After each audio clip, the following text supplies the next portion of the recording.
What's up? So I have to share this tonight. So a lot of these recordings aren't like planned.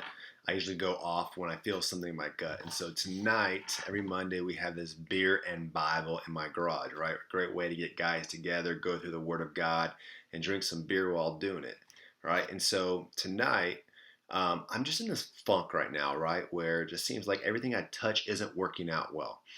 Business is going slower while everyone else's business around me is like flying. Relationships just aren't clicking right now. Kids going crazy. Simple things from like I get in my car and jam my shin against the door handle, or I sit down and my drink spills all over the ground. Like just nothing is going right now, right? In this funk. And I'm just like, what do I do? How do I get out of this funk? Mentally, I'm not there. Don't feel like doing much. And tonight I'm reading through John 5.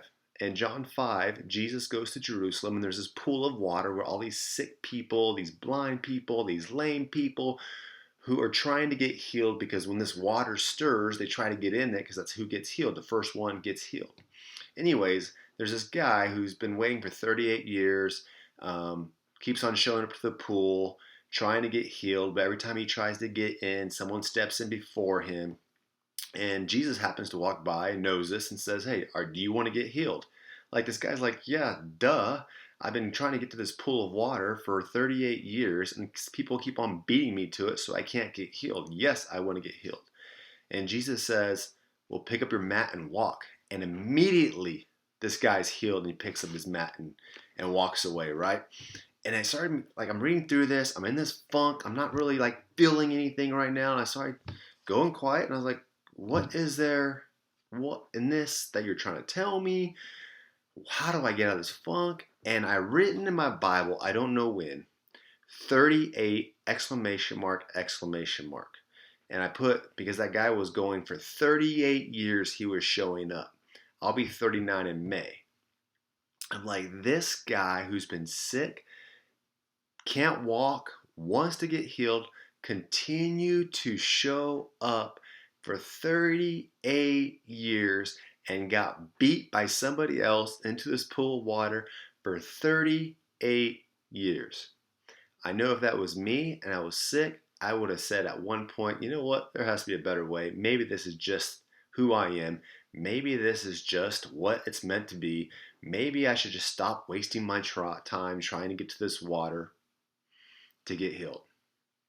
And so then I started asking myself, how many things in my life have I ran from because in my head or my heart I feel like it wasn't worth my time?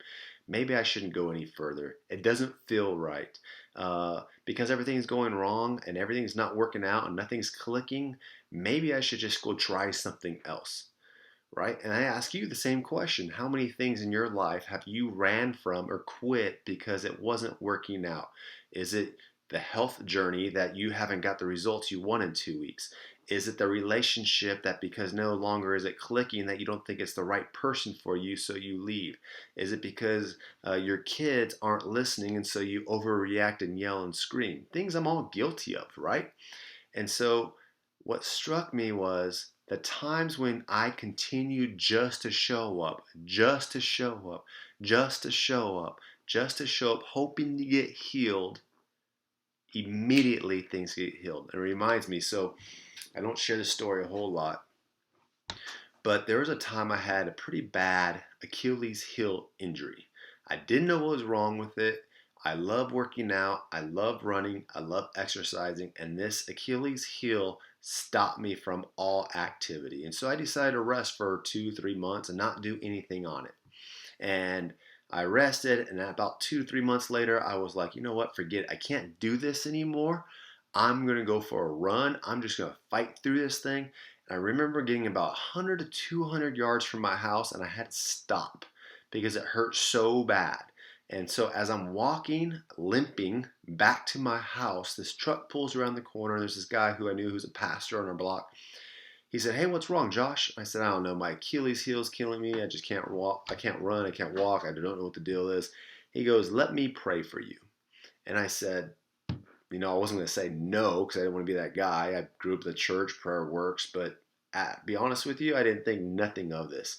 He pulls me into his truck. So he's parked in the middle of the street.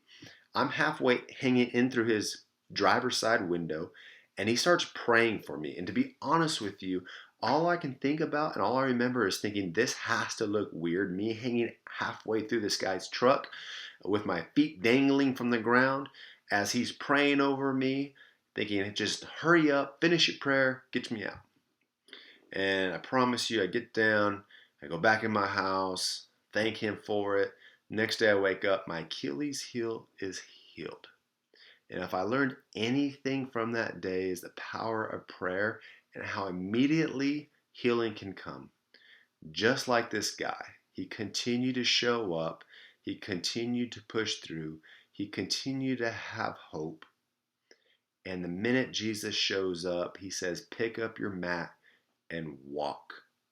And immediately the guy was healed. So I encourage you, I don't know if you're in a funk like I am right now, just trying to fight through it.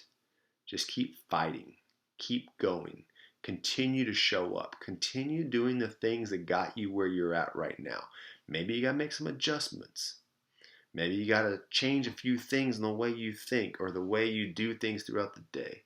But continue to show up and ask yourself, how can I get better? Don't ever quit. Hey, you guys have a great day. Let's go.